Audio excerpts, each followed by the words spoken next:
Salut la compagnie, c'est Jules Melon et aujourd'hui dans un Ciné Critique, je vais vous parler d'une comédie romantique britannique sortie en 1999. Et oui, en cette période de fête qui approche, un petit peu d'amour, ça ne fait pas de mal. Réalisé par Roger Mitchell, qui cette année a sorti le très bon Blackbird, un de mes films préférés de 2020, que je vous invite à rattraper dès que possible, si vous le souhaitez évidemment, sur un scénario de Richard Curtis, qui avait déjà pondu 4 mariages et un enterrement, qui fera ensuite le journal de Bridget Jones, ou le grandissime Love Actually, dont je risque de parler d'ici la fin d'année. Je ne sais pas pourquoi, bref. Parlons ici, plutôt là, maintenant, de Coup de foudre à Notting Hill, ou tout simplement Notting Hill en VO, avec au casting le duo Julia Roberts, actrice américaine qui joue une actrice américaine, et à ses côtés Hugh Grant, le séducteur britannique qui avait été révélé dans 4 mariages et un enterrement. Et là, alors, qu'est-ce qui se passe? Tout simplement une grande star hollywoodienne qui débarque un petit peu d'on ne sait où au Royaume-Uni et qui va tomber dans une librairie nez à nez avec le propriétaire de celle-ci, un jeune anglais, enfin jeune, qui a quand même déjà bien la trentaine, qui va tomber sous ses charmes directement, rencontre fortuite. Le destin ne semble pas décidé à les lâcher, puisque quelques instants après, pouf, ils vont encore se rentrer dedans.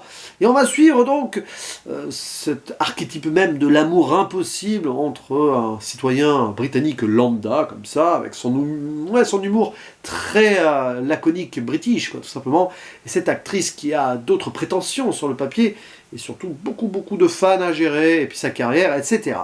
Classique, ultime. Mais ça marche. Voilà. Alors, ce n'est pas mon métrage préféré du genre. C'est pas que ça vieillit mal, c'est juste que dans le style, il y a eu mieux. Même écrit par Richard Curtis. Vous prenez 4 mariages et un enterrement, qui pour moi, beaucoup plus fun, beaucoup plus abouti. Il y a des parallèles avec ce film, clairement. Notamment le final, un petit peu. Vous mélangez avec du Love Actually, qui pour moi, une grande fresque, etc. Et là, vous avez quelque chose d'assez classique, stéréotypé, qui, on va dire, réussit ce qu'elle entreprend, cette comédie romantique, par la magie que forme ce duo, puisque 2 grands acteurs ici qui arrivent à trouver cette alchimie, c'est pas forcément évident, probablement grâce à l'écriture très intelligente de Richard Curtis, qui est vraiment quelqu'un qui sait manier donc ses métrages, qu'ils soient derrière la caméra d'ailleurs, ou même juste dans la conception de l'histoire. Il y a eu Yesterday, sorti en 2019, qui est un petit peu, voilà, moyen plus, on va dire, mais bon, là, c'est très bien.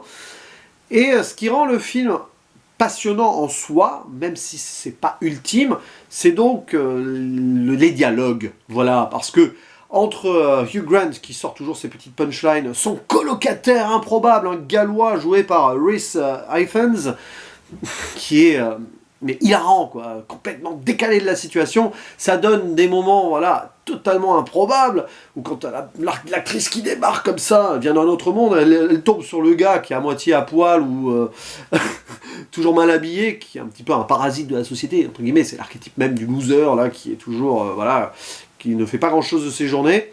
Et de l'autre côté, vous avez l'homme simple, donc interprété par Hugh Grant, qui ne sait pas ce qui lui arrive, ce qui lui tombe dessus, et forcément, entre lui, donc qui s'appelle William, et elle, qui s'appelle Anna, l'amour va se déclencher, certes, mais ça ne va pas être facile. Je parlais d'amour impossible, les deux vont se chercher, se mettre des bâtons dans les roues, parfois au-delà même de ce qu'ils ont envie de faire, parce que carrière donc de l'actrice, qui malencontreusement parfois rabaisse son nouvel amour. En plus elle a un petit copain qui débarque, qui il me semble jouer, oui je vérifie bien, c'est ça, par Alec Baldwin, voilà, et puis un peu je t'aime moi non plus, désillusion et amour, déclaration, embrassade ou pas, voilà, on a vraiment le film traditionnel dans le genre, qui ne brille pas ultimement par sa mise en scène, même si Roger Mitchell fait quand même le taf. Roger Mitchell, Richard c'est Curtis, oui, on se mélange un peu les prénoms là, en ce moment, je sais pas, je rappelle tout le monde Robert ou Robert, ces derniers temps, référence à un podcast que j'ai fait là sur Star Wars Lego, où j'ai appelé Richard Darbois Robert Darbois, mais c'est pas grave, personne ne l'a relevé. Mais là, voilà, c'est tranquille au niveau de la mise en scène, puisque ça joue parfaitement avec certains mouvements pour rapprocher ou éloigner les personnages principaux selon les situations. Mais ce qui est important et ce qui est le plus marquant dans le film, c'est l'écriture des personnages. Certes, ce n'est pas le truc ultime, même fait donc par Richard Curtis, oui, je me répète, mais ça marche, tout simplement. Puis bon, niveau acting, c'est nickel, quoi, avec le jeu sur les accents, accent américain, de Julia Roberts, un peu machin comme ça, et puis ce petit... voilà, vous connaissez la voix de Hugh Grant, qui est doublée en français, si vous l'avez vu en VF, si vous voulez le voir en VF, par un certain Thibaut de Montalembert, et je viens de capter ça, parce que j'avais découvert pas mal de films avec Hugh Grant jeune, avec cette voix-là, c'est quand même le gars qui joue dans la série 10%, récemment dans le film Miss, voilà. Découverte comme ça, bref, petite anecdote.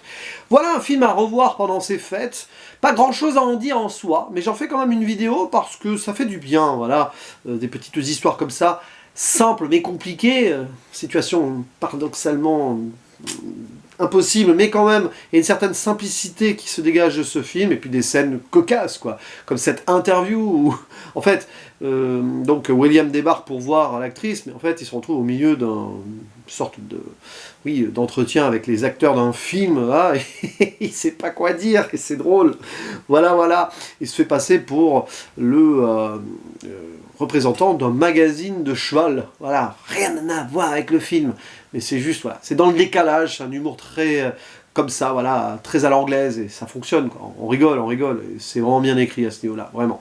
Mais voilà, après, c'est pas clairement le film que je vais revoir 1000 fois dans ma vie, mais en tout cas, je vous le conseille, si vous avez envie de simplicité, et puis de belles histoires comme ça. Ah, voilà. Allez, c'était mon avis sur Coup de foudre à Notting Hill, je vous dis à la prochaine, ciao.